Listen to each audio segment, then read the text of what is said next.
Hello বন্ধুরা, কেমন আছো তোমরা? আশা করি ভালো আছো। আলপনাস ব্লগ থেকে আরেকটা ব্লগে তোমাদের স্বাগত জানাই।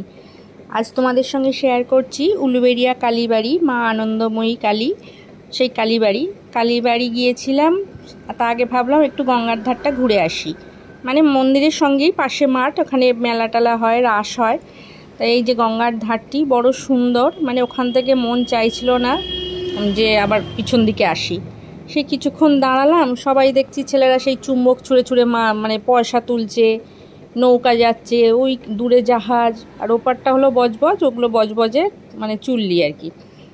তা অনেক লোক ছিল ওখানে, সবাই বসে ছিল, অনেকে মন্দিরে গেছে, সেই জন্যে খুব ভালো লাগছিল। এই যে এই মাঠটায় রাস হয়, আর ওই যে দেখা যাচ্ছে দূরে মায়ের মন্দিরটি, তোমাদের সঙ্গে মন্দিরটাও আমি শেয়ার করব। তা আগে আমি গিয়েছিলাম গঙ্গার ধারে, আর দেখো গাড়ি করে সবাই এসছে গঙ্গা থেকে জল তুলতে।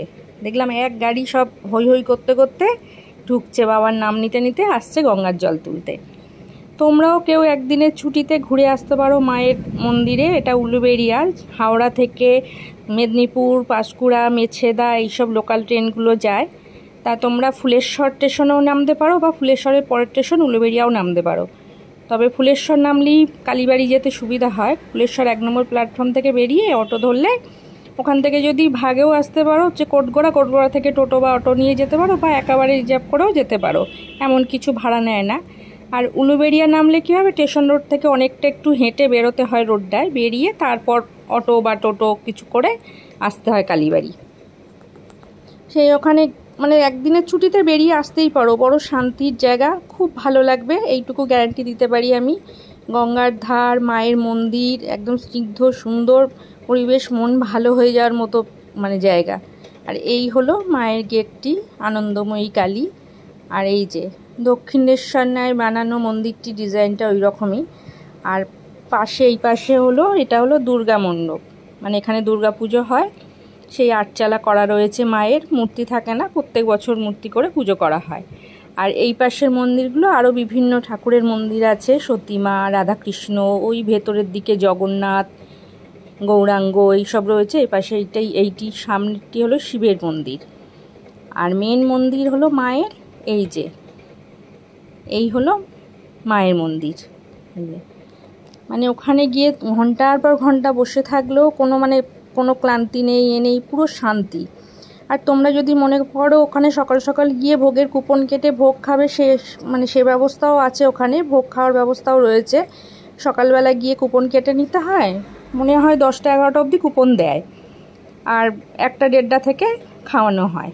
তা মায়ের মন্দিরটি ভিড় ছিল, তাই ভাবলাম পাশের মন্দিরগুলো তোমাদের সঙ্গে একটু শেয়ার করে দিই।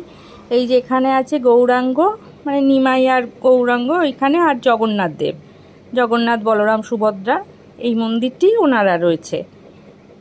আর এখান থেকে ওই মন্দিরটি একদম লাস্ট ভিতর দিকে। আর এই যে পুরো মন্দির চত্বরটি, এটা এই যে বোনও গিয়েছিল, বোনের মেয়েগুলো ওই যে মন্দিরের সামনে দাঁড়িয়ে রয়েছে, ওদের বললাম বলতে এই যে সরেতে। এইখানে আছে রাধাকৃষ্ণ এই মন্দিরটি। আর সেদিনকে এত গরম ছিল, রোদ ছিল, সেই জন্যই গঙ্গার ধারে গিয়ে কিছুক্ষণ দাঁড়িয়েছিলাম, তারপরে মন্দিরে এসে ঢুকেছিলাম। আর এই মন্দিরটার ওপরে দেখো এত সুন্দর একটি গণেশ করা রয়েছে। আর এই মন্দিরটি হলো সতীমার মন্দির। এই যে ভিতরে সতীমা যখন প্রাণ ফিরিয়ে এনেছিলেন যমরাজের থেকে স্বামীর, এটাই করা আছে মূর্তিটা। এই যে সতীমার মন্দির, এটা ওই জন্যই বলছি তোমরাও পারলে একদিনের ছুটিতে একটু ঘুরে আসতেই পারো, খুব ভালো লাগবে মায়ের মন্দির। আর এই যে এখানে সবাই সকাল থেকে, অনেকে ভোগ খায় না, দেখলাম মুড়ি টুড়ি নিয়ে এসে ওখানে বসে খাওয়া দাওয়া করছে, বসে আছে, পুজো পাঠ দিয়ে বসে আবার বিকালবেলা সব ফিরে যাচ্ছে।